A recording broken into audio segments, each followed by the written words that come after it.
Passo, então, agora a palavra para a professora Ana Gabriela Braga. O tema da pesquisa, né, são mulheres que estão, né, mães em situação de prisão. Se a gente pegar, né, a maioria das mulheres estão presas, elas são mães. E a grande questão seria, né, principalmente aquelas que são, né, estão gestando na prisão ou que têm, né, filhos em fase de amamentação.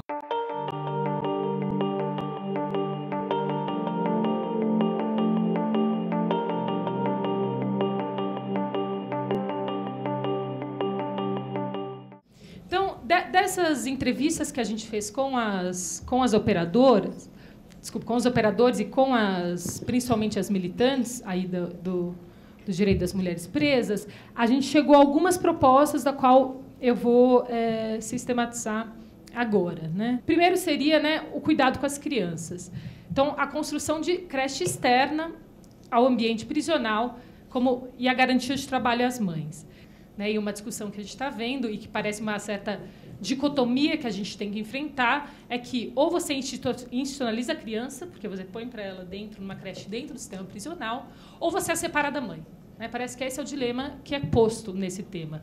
Uma segunda proposta aqui do especialista seria, né, que principalmente a rádio da Pastoral Carcerária defende muito, é a instalação de telefones públicos nas penitenciárias como forma de manutenção dos laços familiares.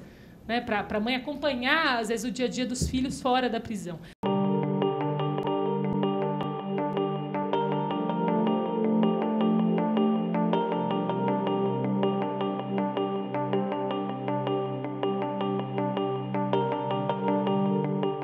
Além disso, né, a questão aqui que foi levantada por vários entrevistados, a questão fim da revista vexatória, que é uma forma de afastar, né, a gente tem vários relatos de presas, quer dizer, que os familiares deixam de visitá-las, né, em relação ao constrangimento, né, que idosos, crianças e todos passam na revista vexatória.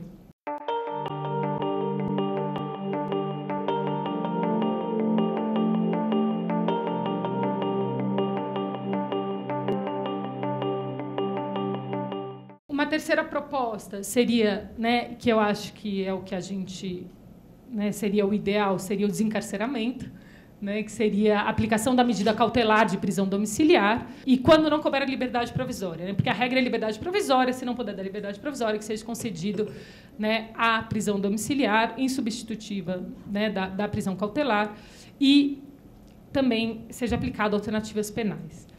Além disso, outra proposta que veio, né, das especialistas seria a possibilidade de anistiar as mulheres presas com bebês.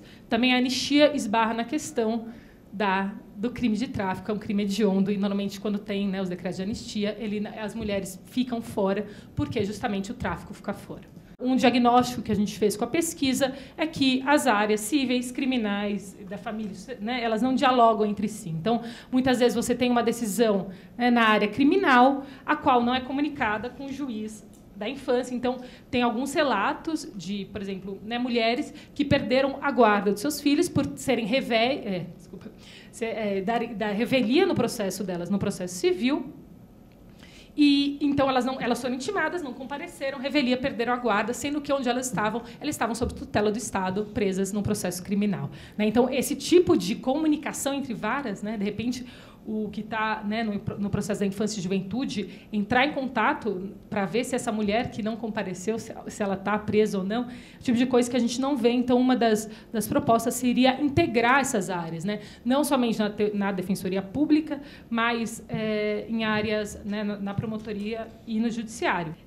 Depois, né, a realização de convênios locais entre secretarias de saúde dos municípios e administração prisional.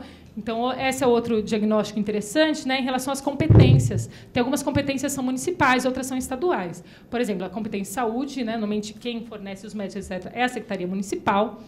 Por exemplo, a competência em relação, né, à educação é municipal, porém a competência de execução criminal, né, é estadual. Né, quando a gente está falando do sistema penal estadual. Então, como que conciliar aí município, estado e federação, né, como integrar para a efetivação desses direitos. Um aspecto muito importante, né, que a gente tem visto, e por isso que nossa equipe conta com uma assistente social, é também a interdisciplinariedade. Seria traçar pontes, né, entre a perspectiva jurídica com a perspectiva, né, do serviço social, psicologia e outras perspectivas. Mas do serviço social, acho que é especialmente importante, né, justamente por quê? Porque quando essa mulher, né, colocada em situação de prisão, ela rompe, né, com todos os laços, inclusive com alguns benefícios, algumas questões em relação à Secretaria aí de Segurança Social que estavam em curso, e elas ficam justamente, né, por ser muito precário em alguns estabelecimentos não ter a figura da assistente social, elas ficam isoladas e não conseguem, né, reaver esses benefícios. Um segundo ponto seria a questão, né, da adoção. Eu acho que o principal medo que assola as mulheres em situação de prisão é perderem seus filhos para adoção sem o consentimento, né, delas, que esses filhos vão para adoção sem o consentimento delas. Então, algumas medidas para evitar essa adoção, né, não consentida seria o registro imediato das crianças assim que nascem no sistema, né, porque muitas vezes essas crianças também ficam sem registro, e tarja nos processos indicando a parte que a parte, né, que a ré do processo é mãe, é presa, né, que a presa é mãe, desculpa. Então essa é uma proposta que surgiu há alguns anos no TJ de São Paulo, que não foi implementada, né, por alguns entraves, que a gente está tentando entender também por quê, que assim como tem várias tarjas no processo, né, se é menor de 21, né, se é réu, teria mais uma tarja lá falando, apontando que ali se trata, né, no processo civil que se trata de uma mulher que está presa e no processo criminal que se trata uma mulher que é mãe, né. Então seria essa a primeira proposta, colocação de tarjas no processo de mães presas e comunicação entre as varas, então entre as varas, né, de família, vara criminal, civil, etc. Segunda proposta, preenchimento de ficha informativa no momento de flagrante ou, se for aprovado o projeto de lei, eventual audiência de custódia. Por quê? Né? Porque o que acaba acontecendo é que, no auto de qualificação, seja no auto de prisão em flagrante, né, não consta informações, perguntas acerca da situação sociofamiliar dessa mulher. E o que acontece? O juiz, quando ele decreta, né, prisão preventiva, ele decreta, muitas vezes, né, a maioria das vezes, a mulher não tem contato, né, com o juiz, e ele decreta a partir da informação, né, do próprio, né, do flagrante ou do relatório do inquérito policial. Então, dessa forma, né, o que a gente está pensando é o quê? Já nesse primeiro momento que ela tem um contato com o sistema de justiça, que é o momento da delegacia, né, e daí também tem que pensar quem que aplicaria esse questionário, mas já nesse momento já ter essas informações. Por quê? Porque na apreciação da preventiva, e justamente na substituição pela domiciliar, para o juiz já ter esses elementos, já que o ideal que seria o contato pessoal da mulher com o juiz não acontece na prática. E, por último, né, que eu acho que eu deixei para falar ao final, seria a utilização do gênero feminino como regra da redação do relatório.